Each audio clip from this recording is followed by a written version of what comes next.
አሁን እየተመለከታችሁት ያለው ነገር የዓለማችን የመጀመሪያው ሕግ አልባ ተንሳፋፊ ከተማ ልትሆን ትችላለች። ይህች ከተማ አኗኗራችንን ለዘላለም ለመቀየር ታስባ እየተዘጋጀች ናት።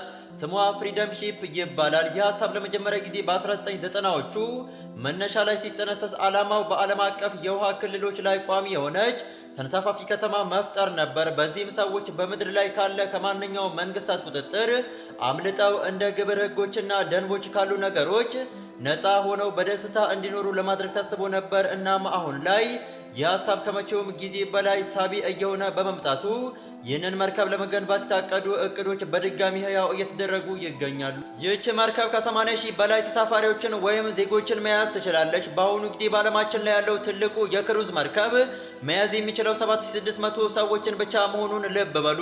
መርከቧ ወደ 1 ማይል ወይም 1.4 ኪሎ ሜትር ርዝመትና 800 ጫማ ወይም 250 ሜትር ስፋት ይኖራታል። እንዲሁም አንዲት ከተማ ልታቀርባቸው የምትችለው ሁሉም ነገሮች ማለት ይቻላል ይኖራታል። በርካታ ሆቴሎች፣ 15000 ሰዎችን መያዝ የሚችል የስፖርት ስታዲየም፣ የውሃ ዋና መናፈሻዎች፣ የሄሊኮፕተር ማረፊያዎች፣ የሙዚቃ አዳራሽ፣ አኳሪየም፣ ሬስቶራንቶችና ሌሎችም። ይህ አልበቃ ብሎ ደግሞ መርከቧ በኒውክሌር ኃይል የምትሰራ ትሆናለች። ነገር ግን ሁለት ዋና ዋና ጉድለቶች አሏት።